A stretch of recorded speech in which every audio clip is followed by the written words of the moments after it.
जनवरी 2026 में नहीं लागू होगा 8वां वेतन आयोग। इस महीने से मिलेगा बढ़ा हुआ पैसा, कर्मचारियों के लिए बड़ा अपडेट। 8वें वेतन आयोग की मंजूरी के बाद कर्मचारियों के लिए बड़ा अपडेट आया है। कर्मचारियों के लिए बढ़ी हुई सैलरी, एक पे कमीशन सैलरी हाइक, जनवरी 2026 में खाते में नहीं आएगी। कर्मचारियों के लिए 7वें वेतन आयोग का कार्यकाल 2025 तक का है। ऐसे में कर्मचारियों के लिए 8वें वेतन आयोग, एक पे कमीशन पर यह बड़ा अपडेट सामने आया है।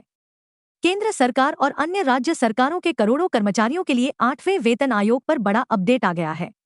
कर्मचारियों को अभी कम से कम 1 साल तक 8वें वेतन आयोग की सिफारिशों के अनुसार बढ़ा हुआ वेतन नहीं मिलेगा। इसको लेकर बजट में चीजें क्लियर हुई हैं। वहीं अभी तक 8वें वेतन आयोग का गठन नहीं हुआ है। मंजूरी के बाद गठन होगा, तब जाकर रिपोर्ट तैयार करना और रिपोर्ट की समीक्षा करने में भी समय लगने वाला है। इसके अलावा बजट में भी इसके संकेत मिल गए हैं। आइए बिंदुवार तरीके से जानते हैं। 7वें वेतन आयोग में लगे थे 18 महीने। कर्मचारियों की सैलरी में संशोधन के लिए 7वें वेतन आयोग का गठन 2014 में कर दिया गया था। कर्मचारियों के लिए 7वें वेतन आयोग के गठन से लागू होने तक 18 महीने का समय था। 7वां वेतन आयोग 2016 में लागू किया जा सका था। अब ऐसे में सवाल आता है कि अभी 8वां वेतन आयोग 1 साल से भी कम समय में रिपोर्ट बनाकर लागू करवा देगा। जानकारों के अनुसार ऐसा होना बेहद कठिन है। बजट में नहीं अलॉट हुआ एक पे कमीशन की सैलरी का पैसा। केंद्र सरकार ने फिलहाल जो बजट पेश किया है वह 1 अप्रैल से मार्च 2025 तक का है। इस बजट में कर्मचारियों की सैलरी के जल्द उछाल की संभावना फिलहाल के लिए खत्म हो गई है। भारत सरकार ने वित्तीय वर्ष 2025 से 26 के बजट में 8वें वेतन आयोग के अनुमानित आधार पर बढ़ने वाली सैलरी को लेकर कोई पैसा नहीं दिया है। ऐसे में कम से भी कम 1 साल तक तो बढ़ी हुई सैलरी कर्मचारियों के खाते में नहीं आने वाली। कम से कम 1 साल में आएगी रिपोर्ट। मीडिया रिपोर्ट्स के अनुसार 8वें वेतन आयोग में अभी टर्म ऑफ रेफरेंस की मांग की जा रही है। इस हिसाब से नए वेतन आयोग की रिपोर्ट आने में कम से भी कम 1 साल लगेगा। इसके बाद ही सैलरी बढ़ोतरी पर तस्वीर साफ होगी। अगले बजट में होंगे पैसे अलॉट।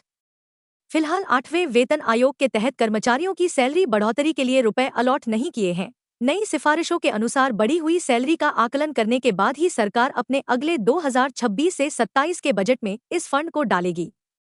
इससे संभव है कि मार्च या अप्रैल 2026 से 8वां वेतन आयोग लागू हो जाए। अगले वित्त वर्ष में मिलने लगेगा बढ़ा हुआ पैसा। मीडिया रिपोर्ट्स के अनुसार वित्त मंत्रालय की ओर से एक्सपेंडिचर सेक्रेटरी मनोज गोविल ने भी स्वीकारा है कि अगले वित्त वर्ष से ही सरकारी स्टाफ को 8वें वेतन आयोग की सिफारिशों अनुसार बढ़ा हुआ रुपया मिल सकता है। वित्त मंत्रालय की ओर से डिफेंस, होम और कार्मिक एवं प्रशिक्षण मंत्रालय को पत्र लिखकर टर्म ऑफ रेफरेंस का सुझाव मांगा गया है। टर्म ऑफ रेफरेंस के बाद होगी वेतन आयोग की प्रक्रिया शुरू। मंत्रालयों के टर्म ऑफ रेफरेंस को केंद्र सरकार की मंजूरी के पश्चात ही सरकार के वेतन आयोग के काम की प्रक्रिया शुरू होगी।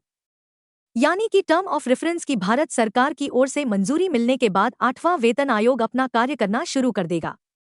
इसके बाद कर्मचारियों की सैलरी में बम्पर उछाल आने की संभावना है। जनवरी 2026 का मिल सकता है एरियर।